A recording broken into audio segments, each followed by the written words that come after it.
You're listening to a fight against free kill laws from AMP Media Production Studio. Welcome to the Fight Against Free Kill Laws with Ed Salazar, where we give a voice to those who have suffered firsthand from medical malpractice. In Florida, families devastated by medical negligence are left without justice because of a law many don't even know exists. Florida's free kill law prevents families from holding doctors accountable. These are real stories with real loss and no justice. Contact Ed at 561-239-2417 or visit afreekill.com. Today we uncover the truth, share real stories, and demand change. Good day, and thank you again for joining us in our podcast in our effort to abolish the Florida free kill laws. We continue to maintain fantastic momentum. We're getting input from all over the state of Florida. People are becoming active. People are voicing their concerns, and their opinions are being made known to their delegates.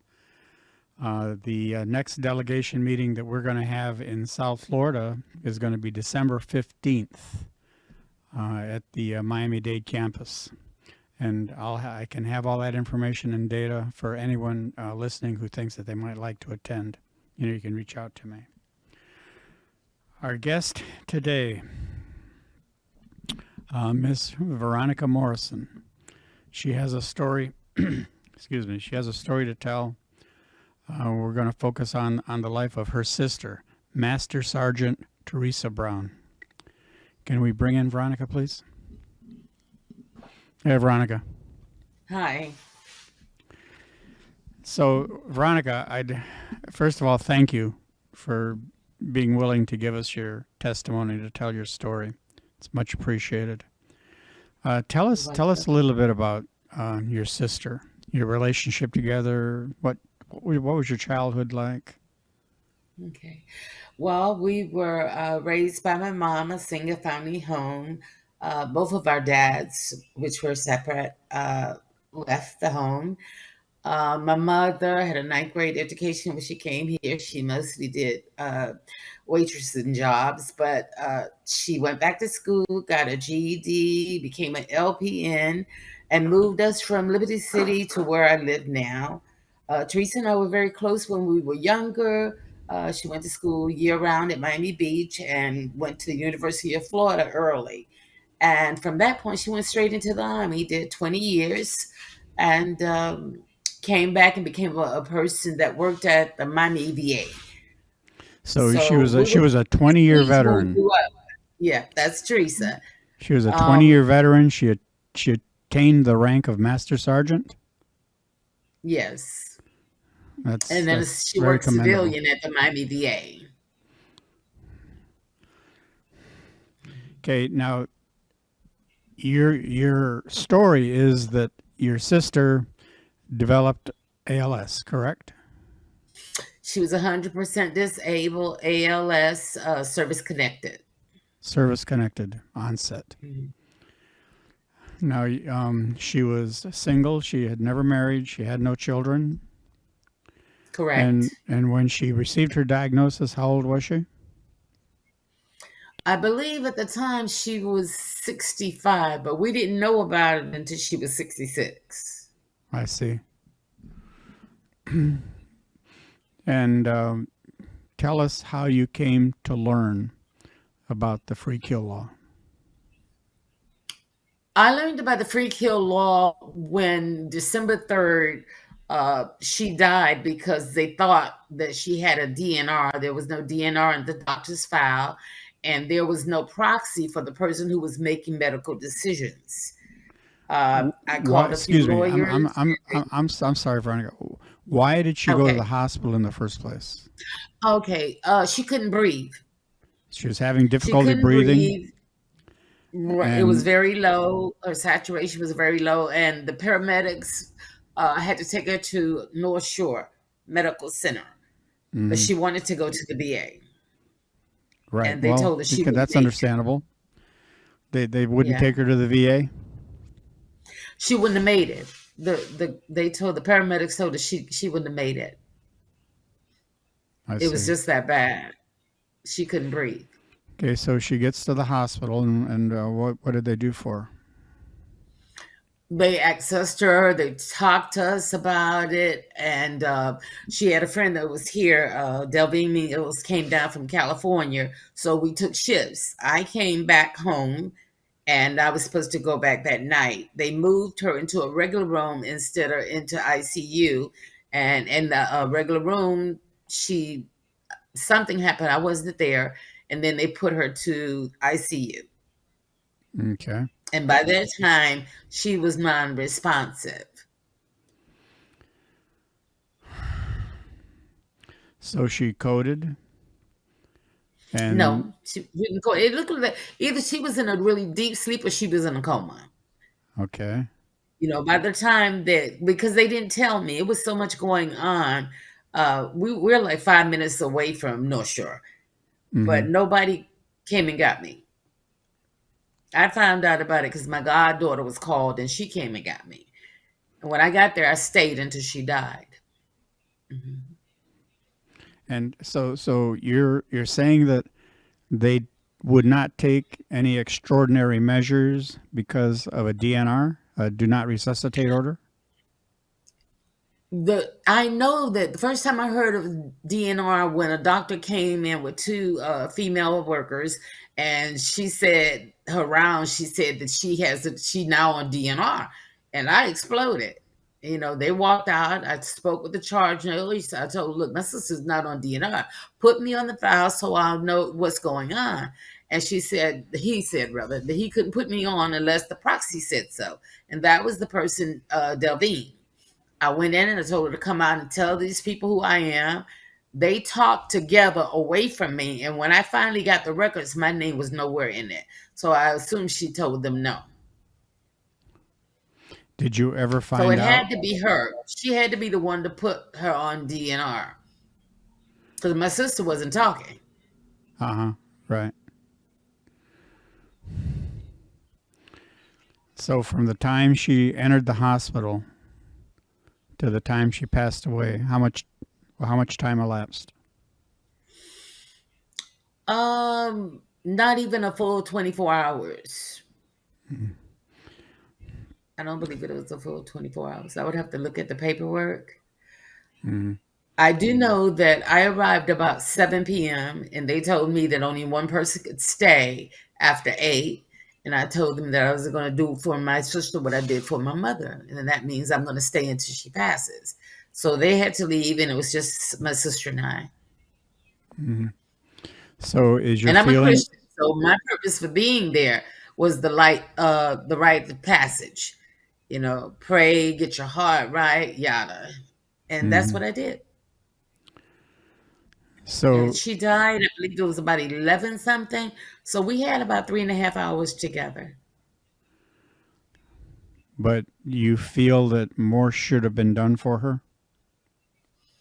Well, during the course of praying, God woke her up. She looked confused, like she didn't know what she was. And she kind of frowned a little bit. So I said, are you in pain? She shook her head, yes. And I called the nurse. I said, my sister's out of the coma. I said, she's in pain. And the nurse came in, gave her a shot. By the time the nurse got back to the desk, she went into cardiac arrest. And I'm telling them, come help do something. And the lady just sat at the desk. They They would do gave they, nothing. they gave her a shot for pain, Yes. and she had no ventilatory support. She wasn't on No. CPAP or anything like They that. they they assumed that she had a DNR. So they felt they were right doing nothing, but the DNR wasn't from the doctor's order, and they have no notes showing who gave the DNR.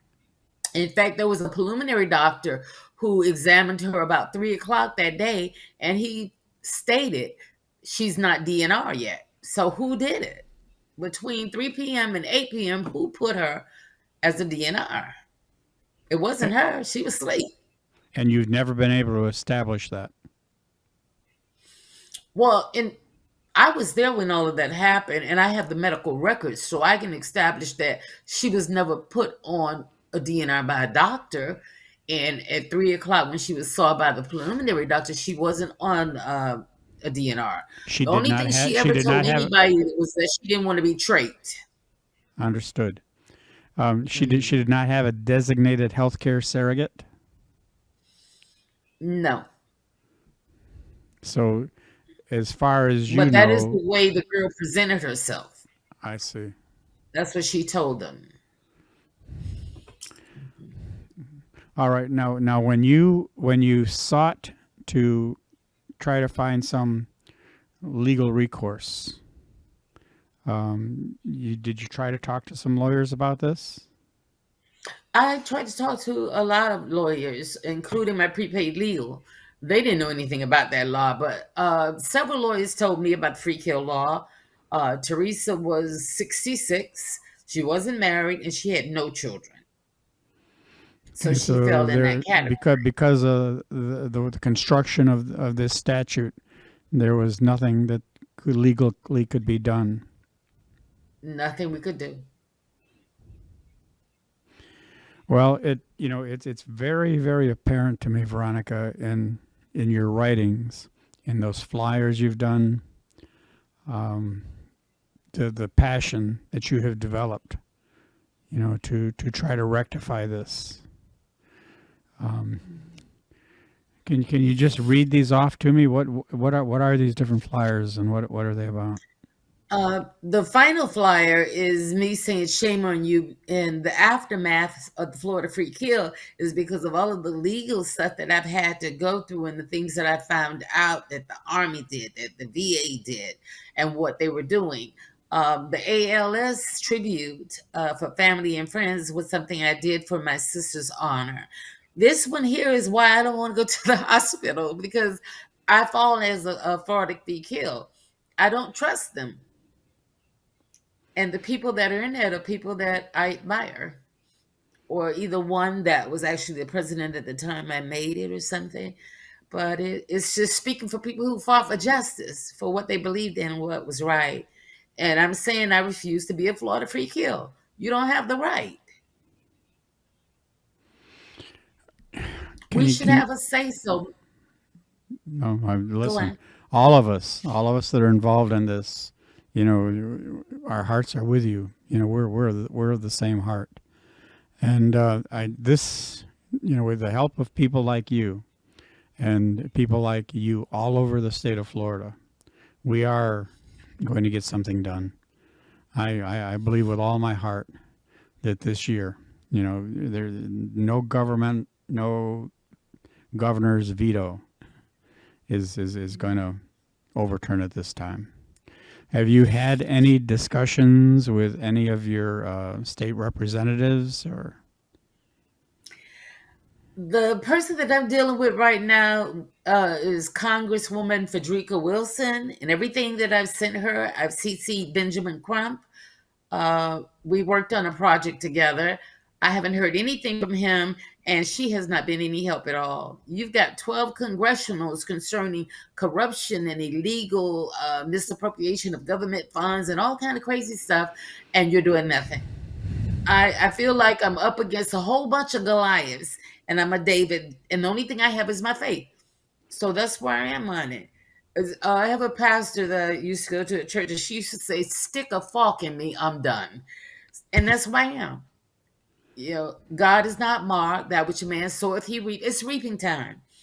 If they want to keep the law in, then let the law apply to you. Once you suffer from it, then you'll do something about it. Well, That may that's sound very cruel, but that's unlikely the to way I feel. happen. Yeah. Well, you know how many times the bill passes to this point, but it doesn't pass to that. It's all about money. Healthcare is not about health and wellness. It's about ching. People are Yes. greedy, they're selfish, and they're heartless. There, Well, unless it's I've them.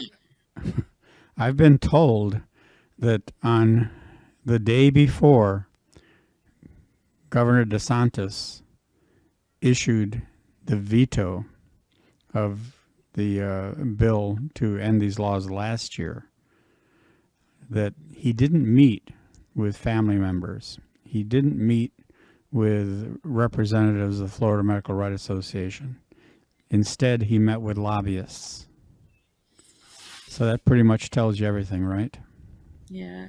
Most of the politicians and official people that I've dealt with have made their position about them and not about the people they're supposed to serve. Well, I invite you. I invite you to join me. Do you have any plans for December 15th? I'm elderly disabled. If it's a driving situation and it's a distance, I might not be able to do it, but I could be there depending on where it is. Well, we'll work on that together. But Okay. the next Florida delegation meeting for South Florida, for Dade County, is going to be December 15th at the Padron Miami-Dade campus, Miami-Dade College campus. Oh, okay. That's here. Yep, Yeah, it's not too far I from can do you. that. That's the day before my birthday. Oh, really? Okay, well, Yeah, hopefully we'll have something to celebrate then. Okay, would be nice. is there anything else you'd like us to know about your sister? I can say this, a lot of times when somebody is ill and they're sick, you don't get the opportunity to mend fences. You don't. Uh, we grew apart. We were apart. We were like oil and water, day and night. But those 3.5 hours that we had together, I had to walk her through our life so that she wouldn't have any unforgiveness in her heart. There would be nothing that would keep her from going to heaven, because I believe in heaven and hell. And one of the things I know is that we suffer so much down here. Who wants to be eternally damned? So that was my priority. Satan, you can't have my sister. Everything that occurred after that has been hellacious for me. But I'm the matriarch of my mother's womb. I'm the last of the Mohegans. If I don't fight, nobody will. So I got to do this. And I know you have some family support yourself. I'm very, very grateful for that. I don't have family support. No? No, my Oh, sister had no kids. I have one son. My brother had 7, and they went to court and took over everything, hired unethical lawyers. We've dealt with drugs. I've got about 20 cases between the 11th Judicial Court, the 3rd District Appeal, and I had one case that I filed with the Supreme Court. The law is there. This law they want to keep and hold it up. But the laws that are governing what they're doing, they pervert it. No matter what it is, they're doing what they want to do. And if the FBI and the CIA and Homeland Security doesn't do anything about it, nobody will. And that's one of the things that I asked my congresswoman to do. You're supposed to refer these things out. She's doing nothing. Absolutely nothing. well, I'll tell you what. If you can copy me on any correspondence that you've sent out, then Oh, I you don't will. want that. I would send out a lot of stuff. Are you talking about the stuff that I Well, sent it's to her? things that you've sent to the representatives, the state Oh, representative. okay, yeah. You I can send do me that. that, and we'll double down on it. And I'm sure we can find some other people in our effort to join with us on that. I In some, thank you for the opportunity. I wanted to get the word out, and this is the first time that I've ever been able to tell more than one or two persons at one time. So I appreciate your kindness, and thank you it's for what you're doing. And I'm sorry for your loss and that you're going through this as well. well, there are too many of us, Veronica. There are too many of us in Florida, and as I said before, I am totally confident that we are going to get something very, very positive done this year.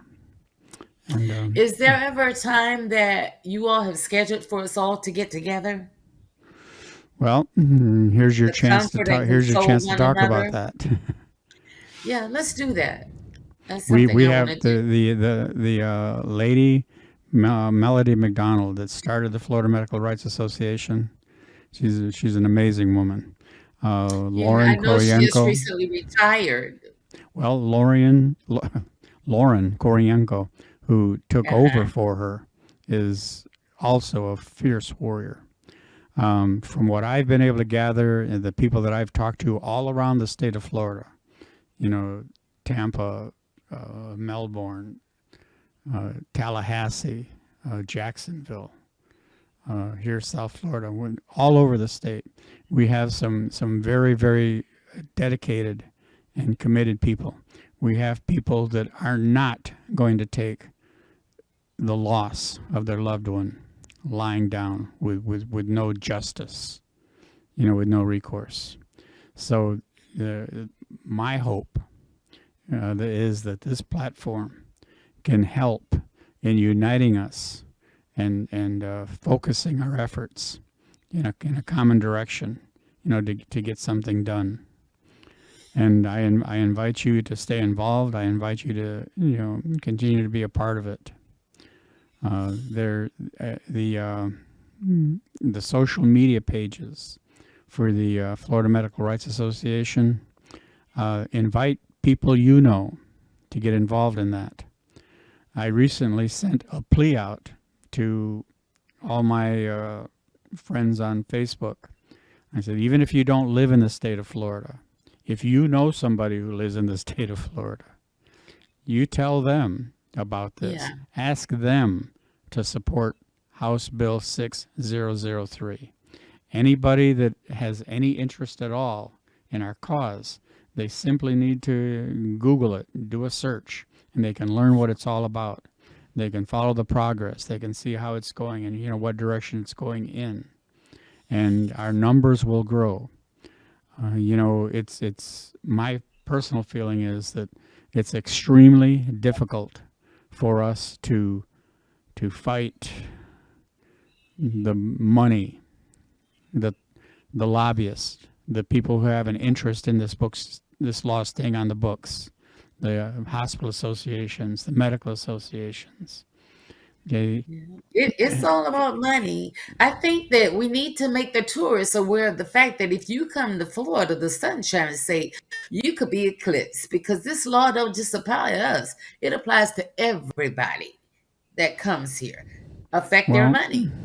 have you seen the billboard that Travis put up? Travis No. Barrett? Well, I'll be sure you see that. Okay. Is there, Jay, can you, there it is.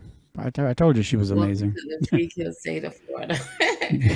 Well, this is a play on what Governor DeSantis always talks about. He represents the free state of Florida.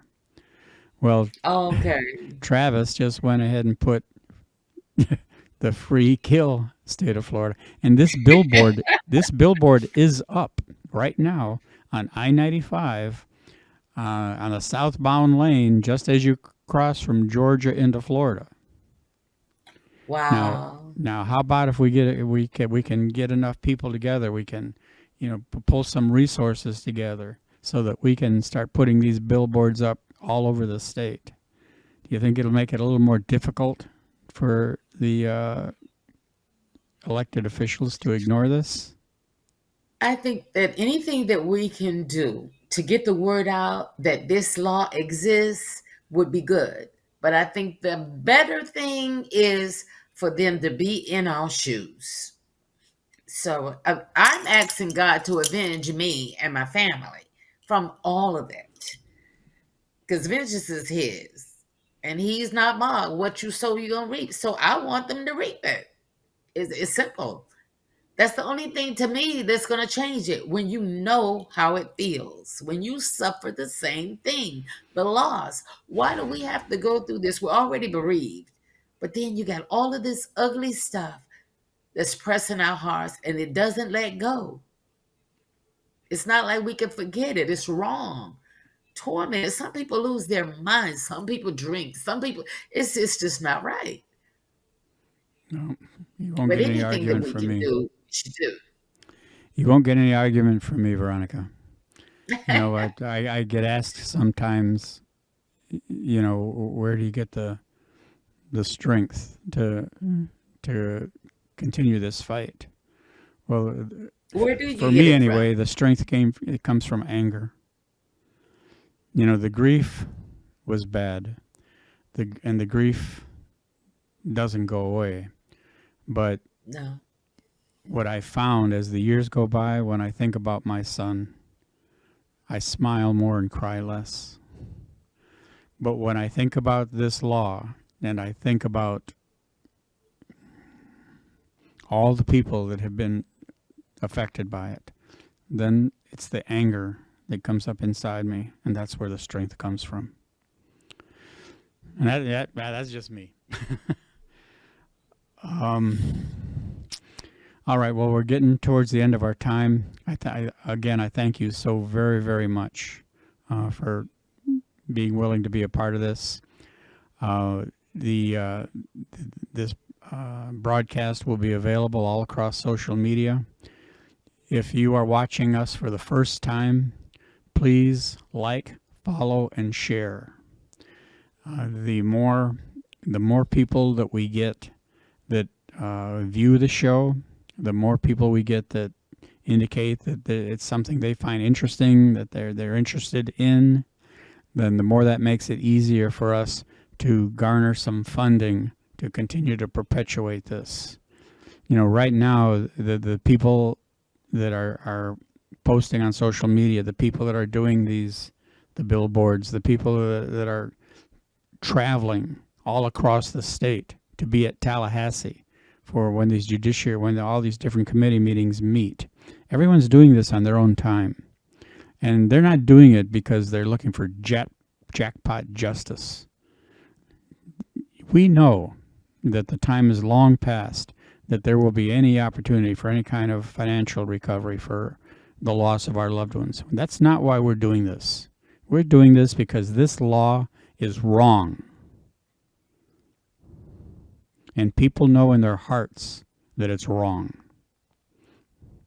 And we just have to put enough daylight on it so that it becomes irrefutable. Okay, Veronica, are you still there? Okay, I'm still here. Thanks again, honey. I really I can't wait to meet you. You know, we're almost neighbors. So It'll be soon. I'm going to be there on the 15th. Okay, well, we'll coordinate on that. All right? Okay. All right. Thank you very much. No, you're very, very welcome. Okay, and thank you all for being a part of this show. It's so very, very much appreciated. And we'll look forward to talking to you again soon. Thank you. Imagine this. A loved one, a son or a daughter, has just suffered from a life-threatening accident. They're transported to a state trauma hospital, and despite being in the care of professional physicians, they tragically pass away due to preventable medical errors. As if this was not tragic enough, then finding out that legal statutes in the state of Florida devalue your loved one's life to zero. This is what we are fighting against. Come join Edward Salazar as he discusses the issues surrounding free kill laws and how to resolve them. Catch The Fight Against Free Kill Laws with Ed Salazar on Monday, 5 p.m. on all social media. Learn who we are and join our cause today. Thank you for watching The Fight Against Free Kill Laws with Ed Salazar, where we interview those who have dealt firsthand with medical malpractice. Families are devastated by medical malpractice and left with no justice. This isn't just a loophole. It's a failure to protect the ones we love. It's time to change the law. It's time for accountability. Contact your state legislatures, visit afreekill.com for more information on how to help, or contact Ed at 561-239-2417. Because every life should matter. You're listening to A Fight Against Free Kill Laws from AMP Media Production Studio.